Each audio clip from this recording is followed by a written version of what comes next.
Uma colheita infalível. Nos registros de Deus, toda a injustiça será punida com rigor. Deus não trata ninguém com vingança, porém, leva a cada ser humano a receber a justa recompensa daquilo que se faz, de bom ou de ruim. Todos os resultados de ações boas ou ruins são frutos do comportamento de cada ser humano. A lei da natureza criada por Deus é chamada de a lei da compensação, que permite receber os resultados daquilo que faço, bom ou ruim. Um exemplo: se eu jogo uma pedra para cima e continuo debaixo dela, com certeza ela cairá sobre a minha cabeça e fará um grande estrago. Uma colheita fiel. O apóstolo Paulo deixou escrito: não erreis, de Deus não se zomba, porque tudo que o homem semear, disso também ceifará. O que semeia na corrupção, dela ceifará os seus resultados. Mas o que semeia no Espírito, do mesmo ceifará a vida eterna. Gálatas capítulo 6, versículos 7 e 8. Lembrando alguns personagens bíblicos.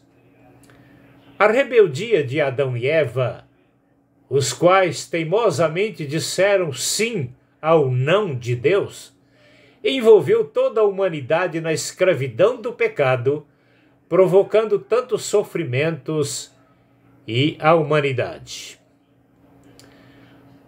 E ordenou o Senhor Deus ao homem, dizendo: de toda árvore do jardim comerás livremente, mas da árvore da ciência do bem e do mal não comerás, porque no dia em que dele comeres, certamente morrerás. Gênesis capítulo 2, versículos 16 e 17. A morte, como consequência da rebeldia de Adão e Eva, era a separação de Deus. Imaginemos toda a raça humana vivendo num paraíso onde tudo o que precisava estava à disposição, menos os frutos da árvore proibida. Não existiam infinidade de árvores com frutos saborosos e nutritivos no jardim? Por que, então, transgredir a ordem de Deus em relação a uma só árvore, a árvore proibida? A impressão que Adão e Eva deixaram era que eles eram cheios de caprichos e agiam como adolescentes inconsequentes. Às vezes tentamos jogar a culpa do pecado em Adão e Eva pela semeadura desastrosa, trazendo ao mundo essa desgraça chamada pecado, colocando todos debaixo do jugo de Satanás, sendo que a Bíblia e a própria experiência vem colocando de forma bem definida diante de nós o mal e o bem. Mas Deus criou cada um de nós com inteligência para saber o que escolher. O grande problema é que a rebeldia de Adão tem sido a preferência de muitos, mesmo sabendo da colheita que terão de todo o mal praticado. Muitos tentam jogar a culpa em Adão, tentam se escapar ou driblar sua própria culpa. Conta-se que um grande fazendeiro, passando certo dia por uma estrada, viu e ouviu de um quebrador de pedras com marretas gemendo de insatisfação. O sol era escaldante. Após cada marretada, o trabalhador bradava com muita raiva e com muita ira: eita, Adão!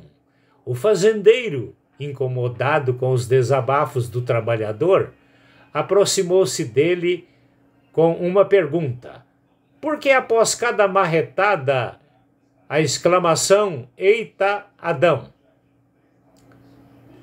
O trabalhador lhe respondeu que o culpado daquele sofrimento era Adão por ter se rebelado contra Deus. O fazendeiro, conduído do sofrimento do trabalhador, levou-o para sua fazenda para administrar tudo lá, sem enfrentar o sol escaldante com um salário compensador. Depois de alguns dias, o fazendeiro, antes de fazer uma grande viagem com a esposa, deixou tudo sob os cuidados daquele jovem. Tudo de bom e do melhor ficou à sua disposição para desfrutar. Porém, para testá-lo, colocou uma caixa de papelão fechada em cima da mesa, exigindo que o mesmo não devia tocar naquela caixa até que ele voltasse, muito menos abri-la. O pior é que, após a saída do patrão, o jovem se esqueceu de tudo de bom que estava à disposição dele, voltando as suas atenções somente para aquela caixa. Por curiosidade, abriu a caixa quando voou dali um pássaro, o qual não pôde mais capturá-lo. O patrão, retornando e vendo o jovem frustrado e triste, lhe perguntou: "O que aconteceu?"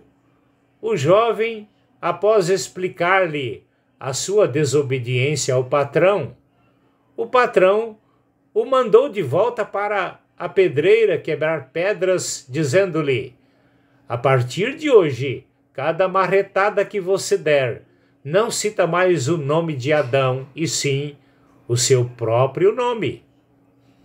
Noé, uma das personalidades de obediência e respeito e dedicação a Deus. Noé e sua família plantaram fidelidade a Deus e, além da libertação do dilúvio, colheram o privilégio de dar início a uma nova civilização. Gênesis capítulo 9, versículo 1. O rei Nabucodonosor, após sua arrogância e prepotência, achando ser ele o próprio Deus, lançando os 3 jovens hebreus na fornalha ardente por não se envolverem com a idolatria do rei, ganhou a natureza de animal irracional, ficando no pasto debaixo do orvalho e comendo capim como boi durante 7 anos. Daniel 4, versículos 20 a 37. Vemos no Brasil políticos, ministros e outros plantando injustiças, jogos sujos, prepotência, fraudes, mentiras e outros. Sem dúvidas colherão com fidelidade o que estão plantando no tempo preparado por Deus. Estão duvidando? A colheita será inevitável. No momento da colheita, vão lembrar desta mensagem. Deus não se deixa escarnecer. Tudo que o homem semear, disso também ceifará. Gálatas capítulo 6, versículo 7.